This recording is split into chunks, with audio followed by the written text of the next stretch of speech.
Is your German Shorthaired Pointer destroying absolutely everything in your house, and then it's making you super anxious about going out because you're going to come home to an absolute tip? Let's see if we can help with that.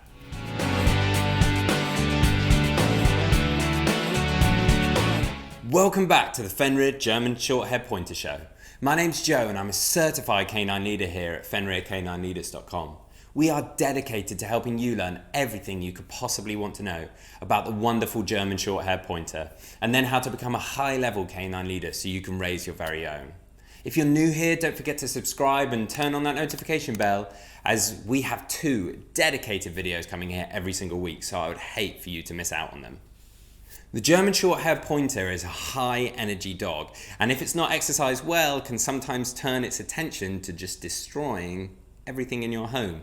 So that is not a situation you want to find yourself in.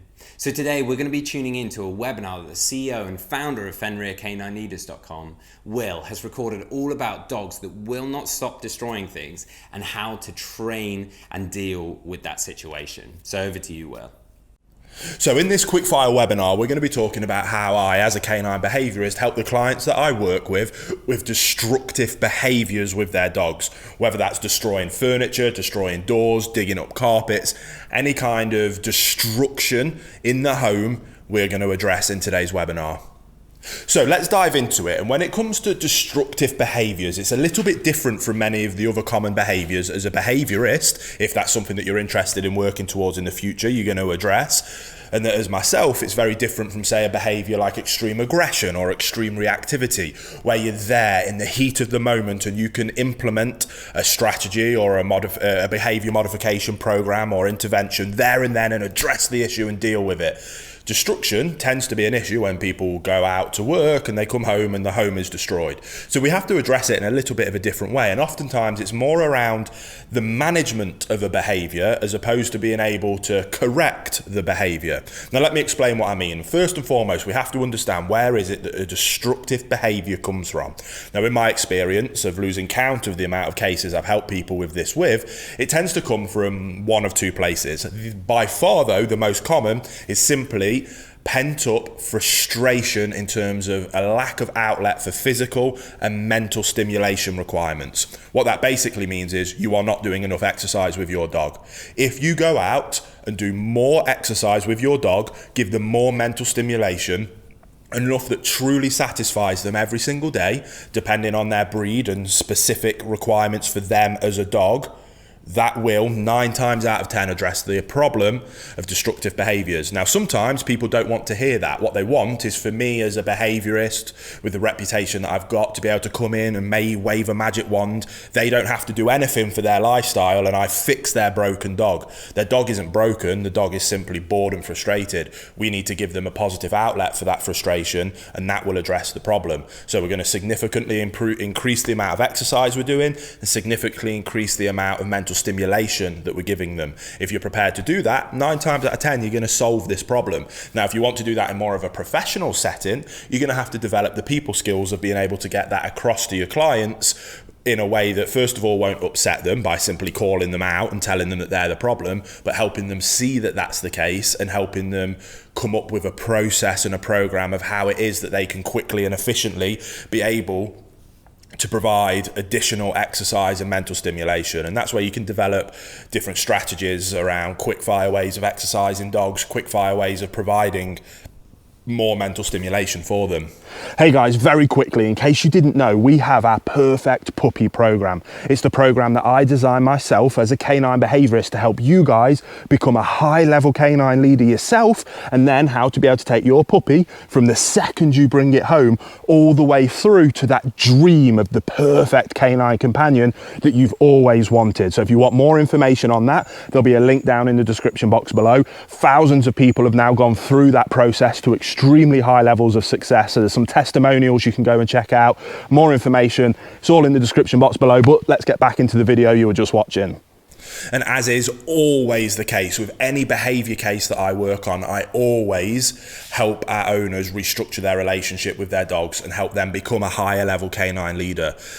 When it comes to working with specific behavior problems, the behavior problem that an owner will come to me with, maybe it's the problem that you're dealing with yourself. Maybe, again, you want to be considering moving into this as a profession. So someone might come to you with is what we call the micro issue. That is the symptom that we're seeing, and that is what the owner will want addressing. And it is our responsibility to help them do that. Here at Fenrir, the reason we're able to have such large levels of success is because not only do we help them with those micro issues, but we put so much time and effort into fixing what we call the macro problem, the umbrella issue.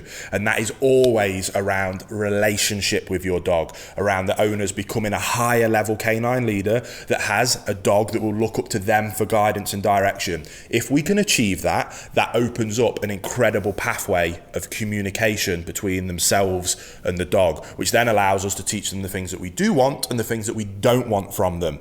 Now, in terms of destructive behavior being the micro issue, it's one of the few behaviors where addressing that at a macro level might not necessarily be what they're looking for in the micro fix. It doesn't mean it's helpful, it's incredibly helpful. So I highly suggest that you go and do that, because that will address any other possible problems that will come up in the future. So this could be an excellent opportunity to either help yourself, if you're watching this from that perspective, or to help a client be able to go to that next level, and that will just make them happier and their dogs happier in the rest of their life. But when it comes to destructive behaviors in particular, because they usually happen when you're not there, the only real way that restructuring that relation helps is with anxiety. Now, like I say, destructive behaviors, vast majority of the time, comes from a lack of physical and mental exercise. If it's not that and the behaviors still continue, then oftentimes it comes from a place of anxiety. The dog is stressed and anxious. That anxiety tends to come, usually all of the time, comes from a lack of leadership. If a dog has a calm, consistent leader in its life that it trusts implicitly, they have no reason to be anxious. Then, as long as they're getting plenty of exercise, they'll happily relax and calm down. That's why we focus on those two things first. Then on top of that, or why we're going through that process, because to restructure that relationship, we use our bootcamp process. Again, if you're interested, the online version of that is down in the description box below, but we go through that process, but nothing happens overnight, and that can take some time. Now, like I say, that will 9 times out of 10, even more so 99 times out of 100, will address this issue. If it doesn't, or while we're going through that process, we simply use a methodology of managing the behavior. Stop setting your dog up to fail. To set our dogs up for success with destructive behaviors, it's simply about managing the environment, ensuring that there's not things in their environment that they can destroy. To do that, the easiest way is to crate train or pen train our dogs. Let me start by saying that it is not cruel whatsoever. If you get a dog and stuff it in a crate that's never been in there before, you're a poor leader, the dog is already anxious, you're not giving it enough exercise as it is, so it's already got pent up frustration, physically, mentally, and on top of that, anxiety from a lack of leadership. Then you leave him in there for 10 hours, then we've got a problem. But that's not necessarily the crate's fault. Again, that's a macro problem that we need to address. If you are a calm, consistent leader, providing your dog with plenty of exercise and leaving them in a crate for an appropriate amount of time, 3 to 4 hours at a time, before letting them out for an additional bit of exercise before going back in, then there is absolutely nothing wrong with using a crate, and a dog will love it. Dogs are denning animals. I like to cover crates with a big towel or blanket to make it nice and dark, put a nice bed in there so it's nice and cozy. Nobody else can ever go in that crate. That's the dog's special, safe, calm place for them to go, take themselves away and relax. That is what we're looking at achieving, and that's what we're looking at doing.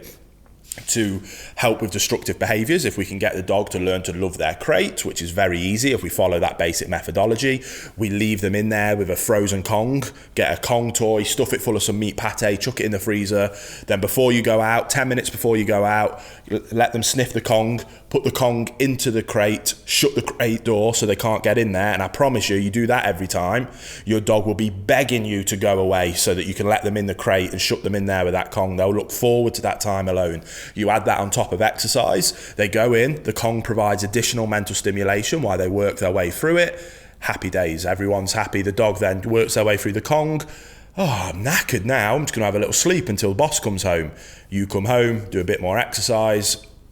Again, it's not rocket science. Add in more exercise, add in better leadership, control the environment, nothing in your house ever gets destroyed again. It's not rocket science. The theory is simple and straightforward, just requires a little bit of commitment and dedication and leadership on your part if the owner, or helping your clients' owners be able to implement those kind of basic strategies just with dedication and commitment to the desired outcome, which is having a perfect dog, which you will have if you put in that effort. So I hope that was helpful. Go away, get stuck in, start implementing those things, and I promise you're going to achieve incredible levels of success. So if your German Shorthaired Pointer is destroying everything in your house, that webinar was perfect for you, and you'll be able to use some of those training tips that Will speaks about and put them into practice straight away so that you can have a nice and tidy house. I really hope you enjoyed today's video. If so, get involved in the comments down below, as we would love to hear all about your German Shorthaired Pointer and how you're getting on with training. It would be awesome to hear about that. Don't forget to subscribe and turn on that notification bell, and I can't wait to see you in the next episode of the Fenrir German Shorthaired Pointer Show.